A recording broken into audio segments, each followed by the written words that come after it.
Bonjour à toutes et à tous et bienvenue dans cette nouvelle vidéo. Aujourd'hui je voulais parler avec vous des auteurs auto-édités, donc par choix ou par envie. Mais en tout cas je pensais que c'était sympathique de vous en parler pour les soutenir aussi dans ces périodes. Donc là dans cette vidéo je vais vous en parler de deux, bien sûr il en existe de multitudes, mais on va déjà commencer par deux et j'essaierai de vous refaire des vidéos régulières avec des nouveaux ouvrages et des nouveaux auteurs. En tout cas aujourd'hui je voulais vous parler de deux autrices. Voilà, donc la première c'est Lucille Chaponnet qui a créé, enfin écrit, voilà, c'est bien en fait, je vous montre le livre à l'envers, c'est pas mal. Donc c'est La Cité des Sangs Purs, voilà, qui est un très bel ouvrage. Donc moi j'avais participé donc, pour la sortie du tome 2 à la campagne Ulule, et en fait dans un package vous pouvez avoir les deux livres papier. Après j'ai eu des petits goodies, des petites choses comme ça, mais c'était très sympathique. De toute façon j'aime beaucoup participer à des campagnes Ulule. Et donc dans ce premier tome, donc on est dans la Cité des Sangs Purs, on découvre donc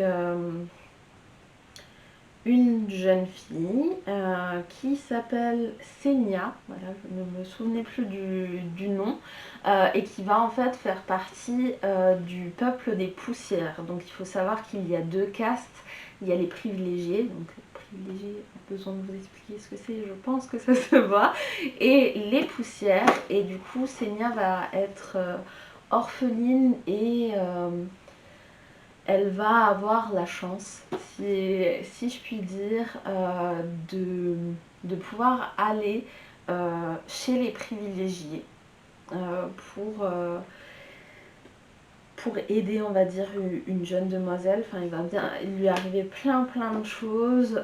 Qu'est-ce que j'ai aimé dans ce livre? Ben, déjà, l'univers qui est très sympa, même si voilà, ça reste parfois un peu très triste.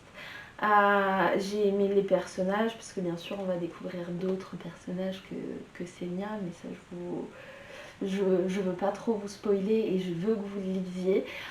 Donc j'ai été accro clairement à la plume de l'autrice. J'ai vraiment adoré.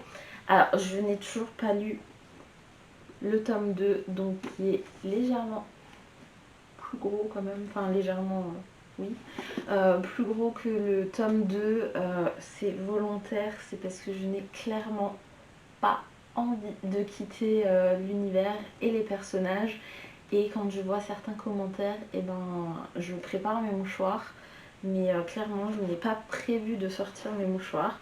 En tout cas voilà les petits goodies qu'on a pu avoir, donc le marque-page double face avec nos deux héroïnes, bien sûr. J'ai eu mon petit roman dédicacé dû à la campagne Ulule, mais je pense du coup lire ce tome 2 aux alentours de Noël, voilà, parce que j'ai envie.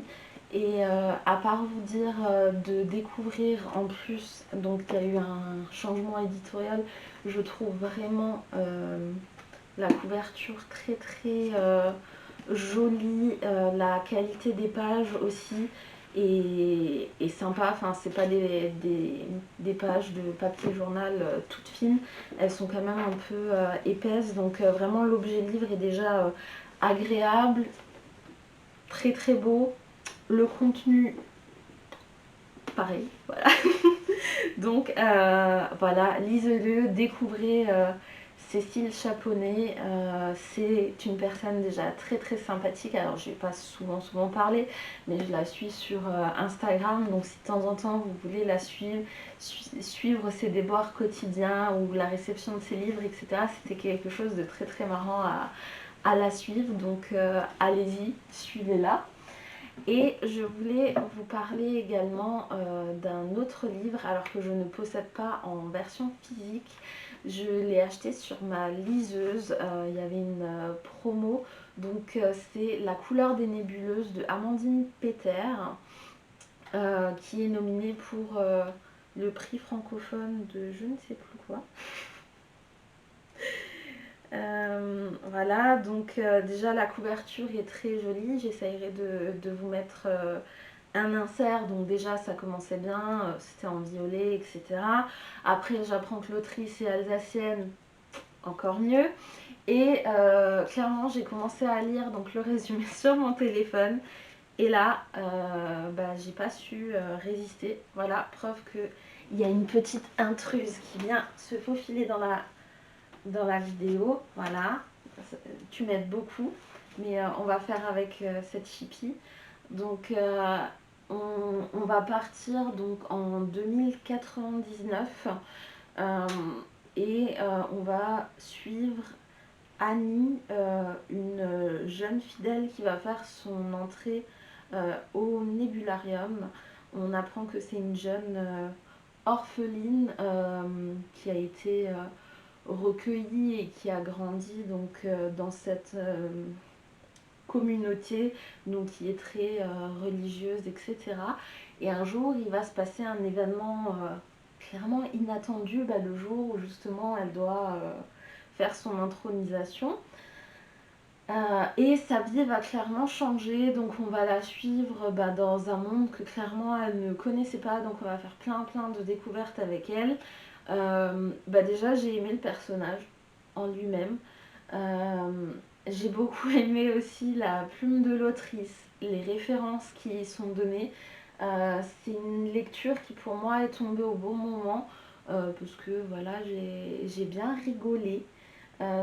Si vous voulez faire une belle découverte d'un univers un peu futuriste quand même, on peut le dire, n'hésitez pas du coup à le découvrir. Donc mon seul regret est de ne pas avoir le tome 2. Oui, oui, on n'a pas le tome 2, hein, hein.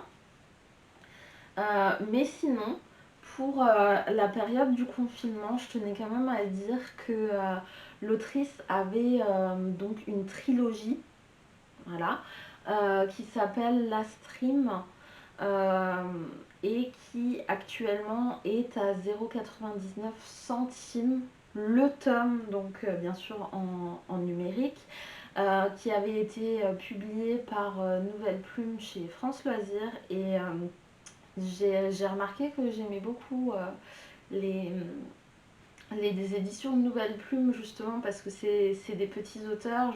J'ai découvert d'autres auteurs aussi déjà grâce à ces éditions.